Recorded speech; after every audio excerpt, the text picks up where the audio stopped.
Just push record, just push record. It's not gonna kill you to push record. Okay. So, I was very excited this morning because I had forgotten that I did a bunch of cooking yesterday. And I made 2 delicious, highly nutritious foods. And they're both mush, which is fine, because that's really all my body can handle right now is mush. It needs simplicity, please. And so I made 2 types of mush. And all of that is like vegetables and meat and fats and yummy, good, healthy things for my body. That's a broccoli cauliflower hash with coconut milk in it. Next time, maybe I'll just use the coconut cream. It's too little watery.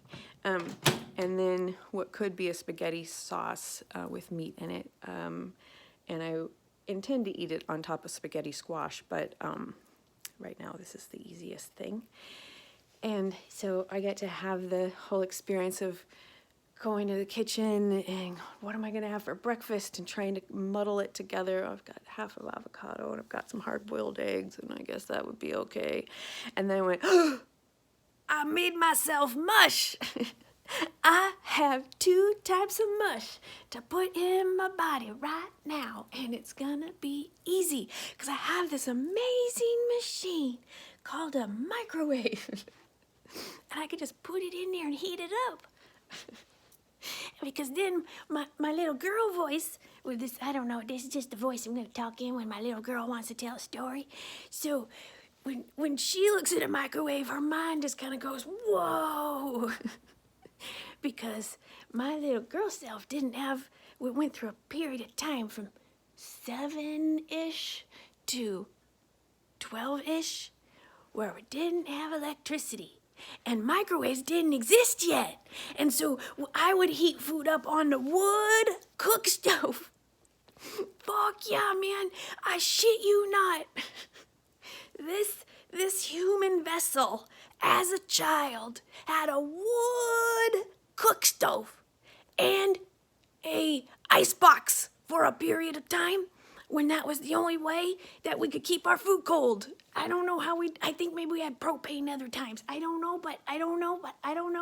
I just got stuck. I haven't eaten yet. Probably should eat my breakfast. But I just wanted to talk about how there was a significant chunk of my life where it was really fucking hard to do really basic shit, like shit. I had to go outside to take a shit, and sometimes I might fall in a snowdrift up to my fucking armpits. Like that happened a couple of times. Like that's hard when you gotta take a shit and you gotta get all bundled up. And if it's stormy out, like that fucking sucks, man. Getting all riled up. Okay. I definitely did not prepare for, I didn't expect this was all gonna come bursting out, but we're just gonna see what happens.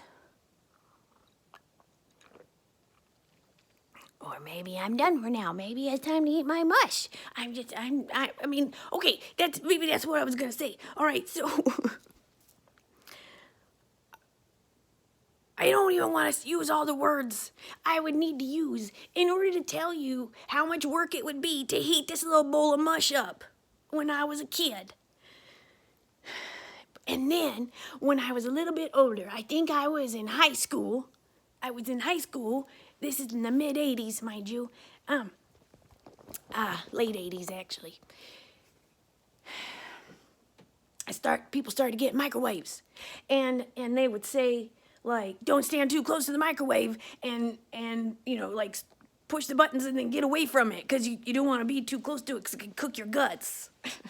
These are the kind of stories that I was told as a kid about microwaves. So they are fucking terrifying. And I know that they've evolved and they're not as bad, they're not as dangerous and stuff. And I'm real grateful. I'm real grateful for the microwave. But damn, it's still a little bit scary for me to use these fancy things. And this thing was only $50. That's the other thing. These used to be like so fucking expensive that only rich people could have them, and they were really, really big, like really big, 7 times, 8 times this size. Whatever. And you know what this is? This is an electric kettle. You know how fucking cool an electric kettle is? Well, I mean, I shit you fucking not. Remember how I referred to the wood cook stove a while back? Well, damn, if I wanted to have some fucking tea or some fucking hot chocolate or something like that, I had to, like, make sure the stove was all, stoked up so I could boil some water.